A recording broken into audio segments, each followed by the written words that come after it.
Mi gledamo filme in verjetno tudi beremo knjige, žanrske filme, ne zaradi tega, ker bi nas zanimalo, kaj se bo zgodilo. Mi vemo, kaj se bo zgodilo.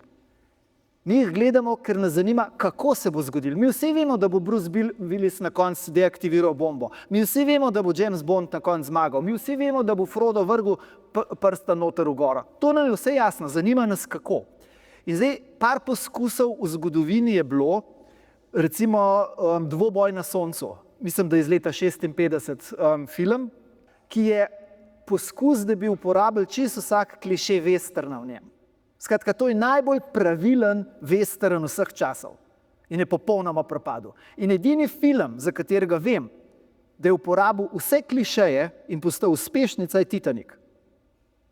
Ampak čisto vse klišeje. Tako da moja žanrski film in žanrski roman mora imeti klišeje, zaradi tega, ker klišeji so nekaj, po čemer se ti orientiraš znotraj žanra. Kliše pomaga gledalcu vedeti, kateri žanr bere. In nekaj jih mora biti. Finta je v tem, da jih moraš na svoj način izpeljati, pa imeti mora smisel noter.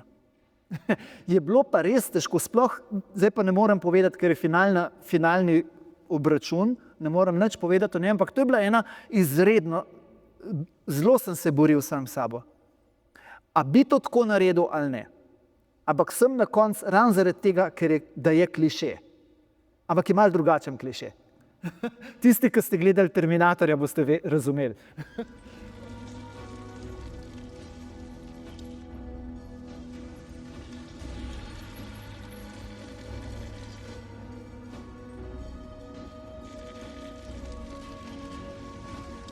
Tako da ne, nisem se bal in se ne bojim klišejev, ker gre za to, kako jih uporabiš.